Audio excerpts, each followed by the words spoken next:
Welcome back. Thank you for staying with the Hot 790 News.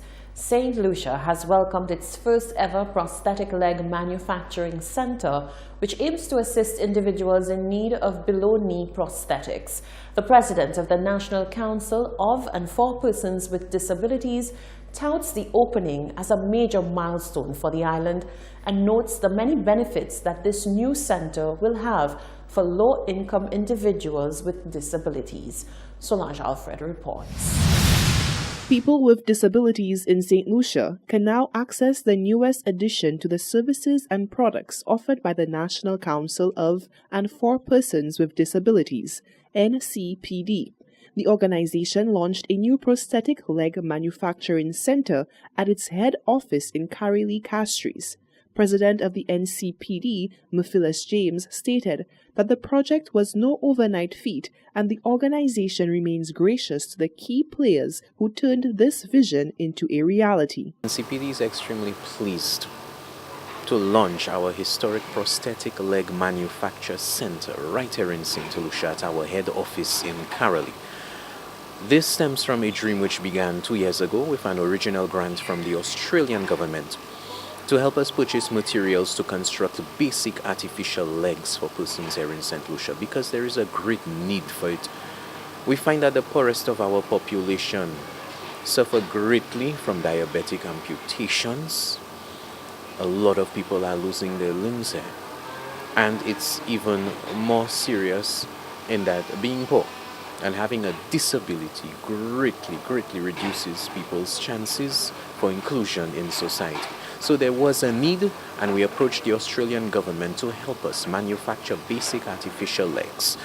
And this commenced in 2016 with a small workshop in Viewfort. He added that benefactors like the Church of Jesus Christ Latter-day Saints and the Rotary Club of St. Lucia made it possible for the airfare costs, training and setting up of equipment to come at no cost to the NCPD. When the Church of Jesus Christ of Latter-day Saints came on board, they fell in love with this project and they lent great support to us by linking us with a US-trained prosthetist, a gentleman in the US by the name of Mr. James Dewey's, who uses an artificial leg himself.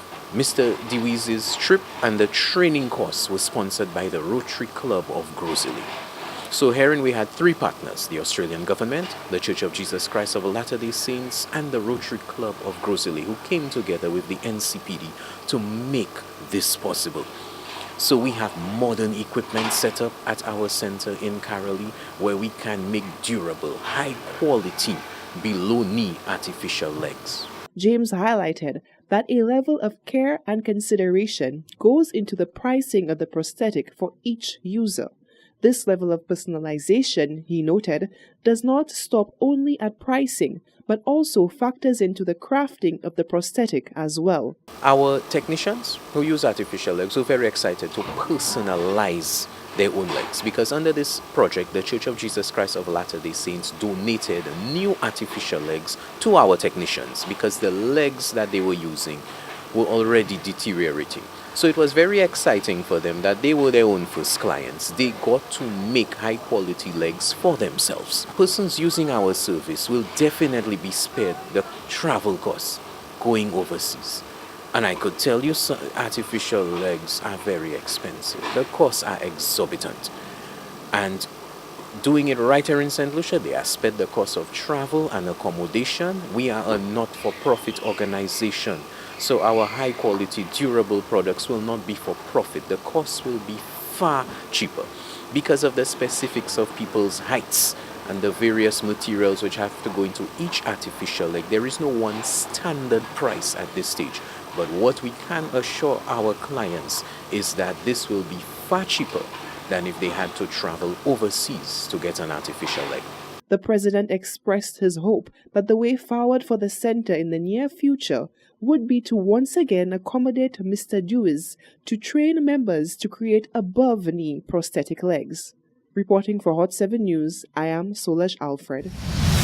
The much-acclaimed production of the St. Lucias Story offered viewers a cinematic view into the dramatic story of St. Lucia's rich history. The production has been hailed a major success and has left many heaping praises. The newly crowned Mr. Independence 2019, who also participated in the St. Lucias Story, told Hot 7 News that it was an intricate production and that he was blessed to be a part of it.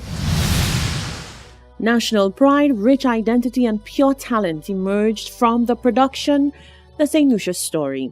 The event formed part of St. Lucia's celebrations for Independence 40. It was held at the SAM on Thursday, the 21st of February.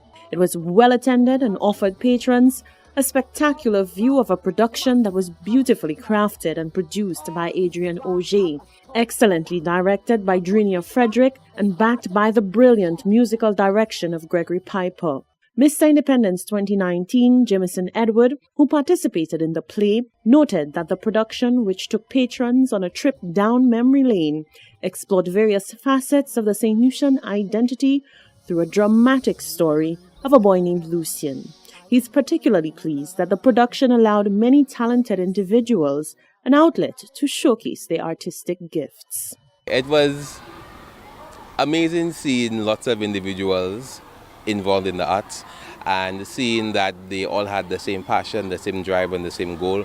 And that for me was very commendable on every other person's part, because everyone pushed, everyone put in the hard work and effort, determination and dedication in order for this production to be a success. And more so, what I'm really proud of is that we all got to grow as individuals in the arts. We got to learn more about ourselves and how talented we are beyond measure. We also got to explore different facets of our skills. And that, for me, that stood out, and that was the highlight of it. The dance elements were choreographed by Trevor King, Barry George, Shakina President, Teresa Laurie Collimore, Avid Dance Ministry, Helen Folk Dancers, Total Praise, and an ensemble of St. Lucian drummers. Edward notes that officials will now have a list of individuals for reference to add to the arts. If the ministry or the producer or the director decides that they want to have something else, then they can definitely look back and say that this set of people, they have done an extraordinary job in learning the choreography, learning the songs, learning the script, especially for the actors, and they can also use us in the future for different projects that they would like to undertake. He says moving forward, grand-scale productions should be a mainstay. However, on the national scale, it would be really important for the government and other individuals to have these kind of productions where St. Lucians can see that there are a number of talented individuals, and we as artists have an opportunity to showcase what we have, to showcase what we have trained hard for, and the dedication and effort that we have put into whatever it is that we have been doing, whether it be in music, whether it be in dance, drama, song, name it. As long as we get that opportunity to show St. Lucia that we are not just all talk and no action, but we have the drive, we have the passion, and we want to show others that we can do it and that they can do it too. So hopefully that could have a ripple effect where others who definitely feel that they have a talent, they can also look forward to seeking further training and advice from individuals on how they can be part of such a prestige production, and that would make St. Lucia, I guess, a country full of individuals well versed in the arts, and who knows what could happen. The audience gave the production a standing ovation and touted it as a thrilling display of St. Lucian creativity.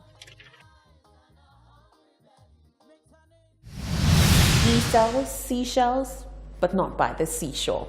One local craftsman from the community of Viewfort is using one of St. Lucia's abundant resources to create works of art. Solange Alfred tells us more.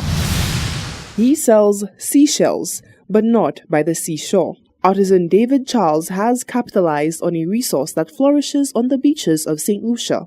The local craftsman, who hails from the town of Viewfort, says that his inspiration to create his works of art comes from a godly intervention. God gave me the inspiration in order to do these crafts by shells.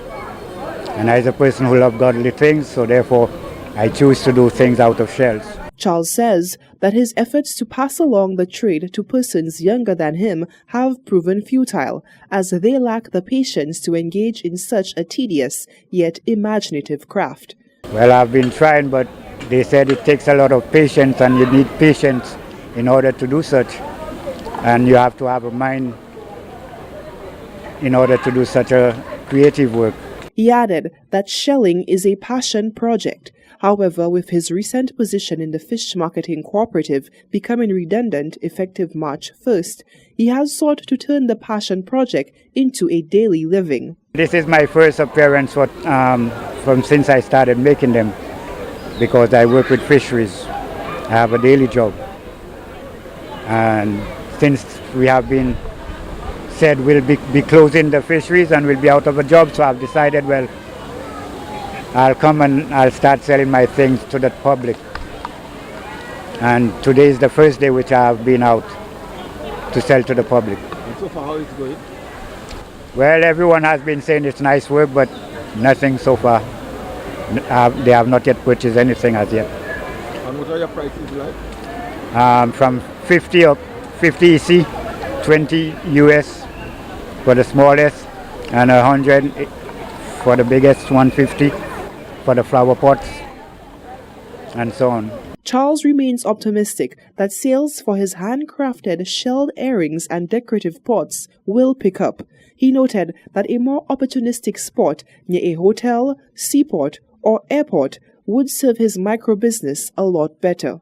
Reporting for Hot 7 News, I am Solaj Alfred. An explosion of artistic talent will soon be underway in the southern town of Vieux-Fort with the planning of a literacy talent showcase. Promoter of the show, Sylvanus Charles, provided an overview of the planned showcase, dubbed Art It Is. It's organized by the council in the Vieux-Fort Comprehensive Secondary School. Art It Is, that's the name of the show. All right, so the name of the show is Art It Is. All right, and it's a literary talent showcase of Vieux-Fort Comprehensive Secondary School. All right, it's on Thursday the 20th of February 2019, and it's at the school grounds, and it starts at 4 p.m. All right, so there will be a host of individuals showcasing their talents even from the school. You know, the various talents, and the talents are in the form of drama, dance, poetry, and song. You know, and it's not limited only to that. You understand? So it's just what the children can do, what the people can do specifically, and they can do very well. All right. It's a free event. But monetary contributions, you know, they are accepted on entry, and you know, just to boost up the whole revenue and the organization of the people organizing the event. All right, and I don't know if anyone knows, but the Vieux-Fort Comprehensive School, that is in La Rochus, Vieux-Fort. All right, so there'll be loads of fun, loads of activities, a lot of entertainment.